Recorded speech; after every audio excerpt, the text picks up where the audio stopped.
When I was diagnosed, I didn't feel like I had a lot of hope. I had a death sentence.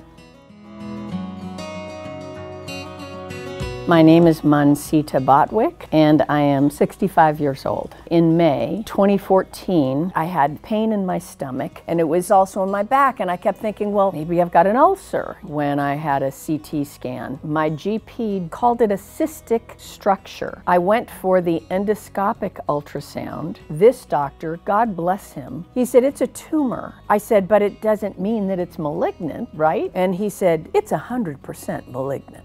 Everything came to a screeching halt. I love cancer patients that say, I'm gonna fight this with everything I've got. I didn't have that. I wanted to be optimistic, but truthfully, I was telling my kids the things that I felt I needed them to know before I died. That I loved them, that they were the most important thing to me. And I assigned people to them. And one of them was my brother, because he adored my middle son. They were so close. And so I said to my brother, when something happens to me, you've got to make sure you stay in his life, that you help him. My brother had been ignoring his symptoms, and when I got so sick, he thought, oh, I better take a look at this. And sure enough, he was diagnosed right after me with very serious throat cancer. We were in this together. It was all about getting well. It was in my pancreas, but it officially was ampullary cancer. I was treated for pancreatic. I had a Whipple surgery and chemo. It was supposed to be 6 months, but in my Whipple surgery, the surgeon nicked my colon, and then I had a bowel blockage. I had to go in for an emergency surgery, which was on Christmas Eve. My children all came and set up, my sister got a little Christmas tree and handed out Santa hats to the nurses, and it was Christmas in my room.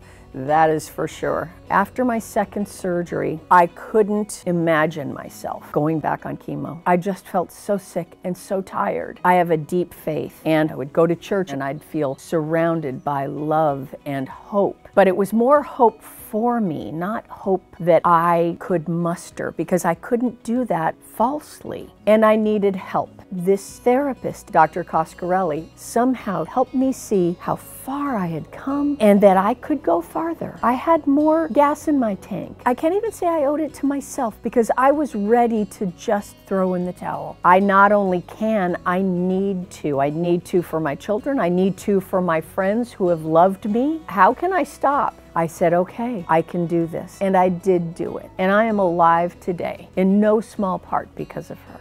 My brother started to get better, and then he didn't get better. And he didn't make it. He died. And that wasn't fair, because we were in this together.